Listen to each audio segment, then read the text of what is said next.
Would you give away the home you worked your entire adult life for, just to make your father smile? I didn't think I would either, until I stood on a wedding stage, surrounded by cameras, champagne glasses raised, and my own father announced into the mic, "Layla is giving her penthouse to her sister as a wedding gift." I froze. No warning. No conversation. Just a statement broadcast to 200 guests, like it was already decided. My sister Isla? She beamed like she knew this was coming.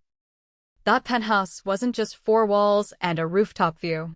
It was 8 years of working double shifts, sleeping in a car some nights, and saying no to vacations, shopping, and even birthdays.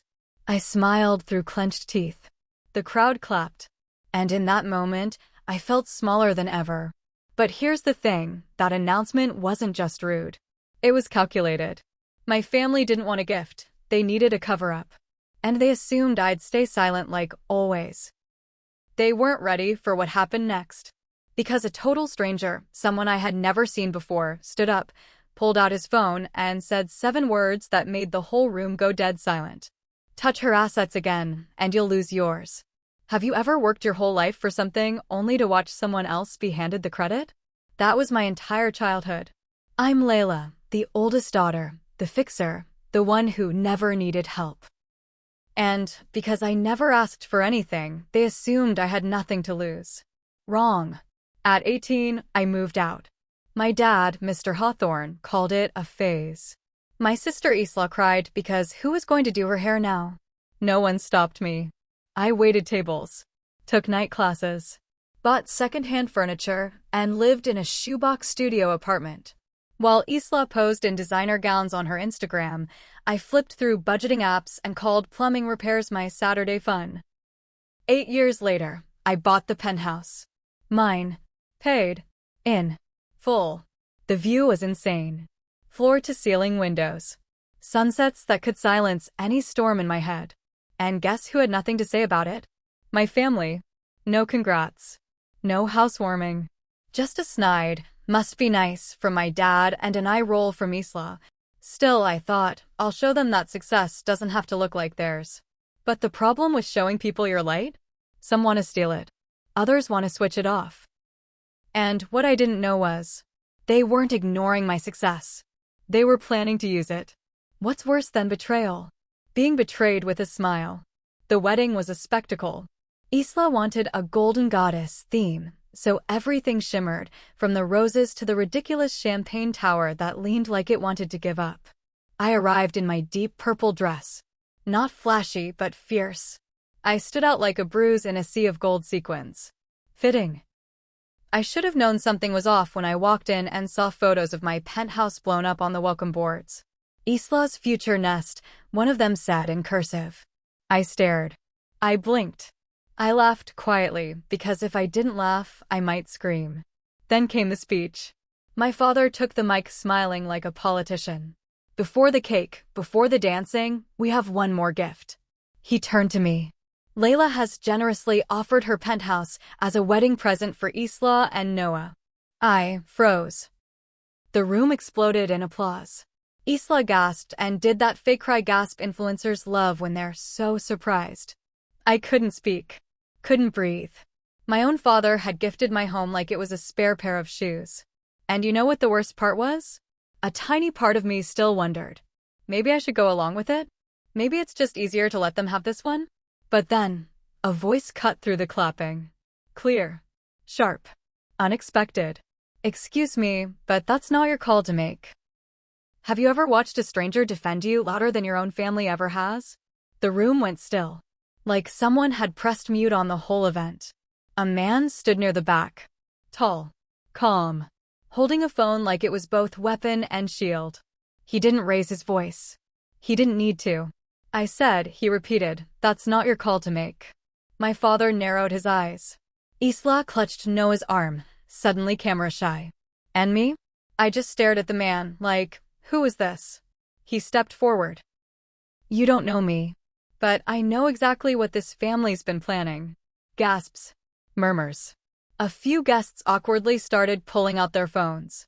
He introduced himself, Dean, freelance investigative journalist, tenant in one of the buildings I owned. Or used to own. Then he dropped the bomb.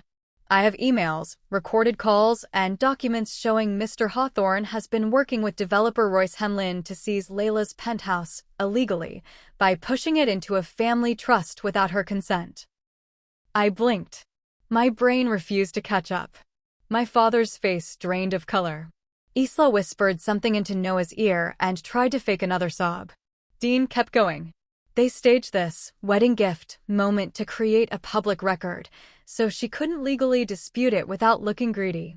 He held up his phone, camera still rolling.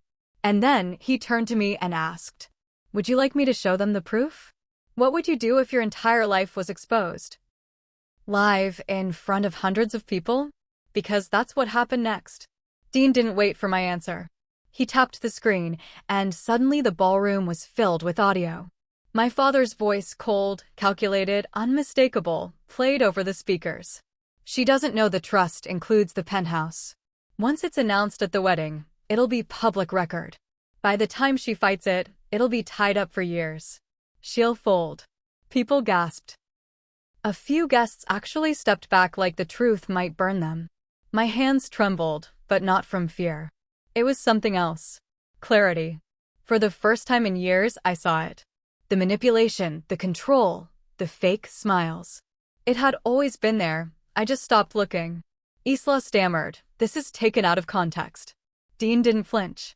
Then explained the wire transfer from the developer, dated 3 days before the wedding. Boom. Another audio clip. Another silence. And then I did what no one expected. I walked to the mic. My voice didn't shake. This penthouse was never a gift.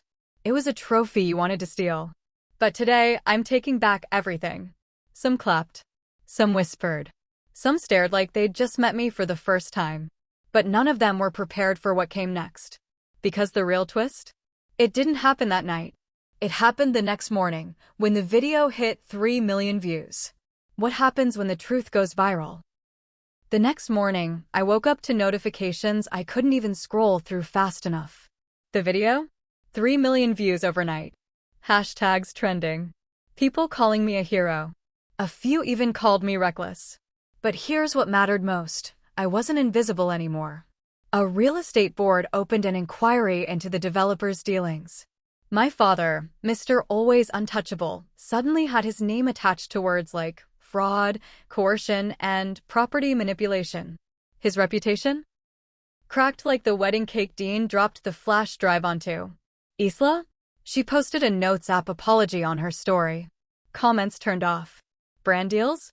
Cancelled. And me? I walked back into my penthouse alone but free. No more borrowed approval. No more pretending. And for the first time in my life, I didn't feel guilty for putting myself first. Let me ask you something. Have you ever let people cross the line because it felt easier than confronting them? Yeah, don't. Because staying silent doesn't protect your peace. It just gives them permission. And if you're watching this, wondering whether to speak up, let me tell you what Dean told me. People can fake love. They can fake loyalty. But pressure? Pressure reveals the truth. Drop a comment if you've ever had to fight for something that was already yours. Your story isn't over. Neither is mine.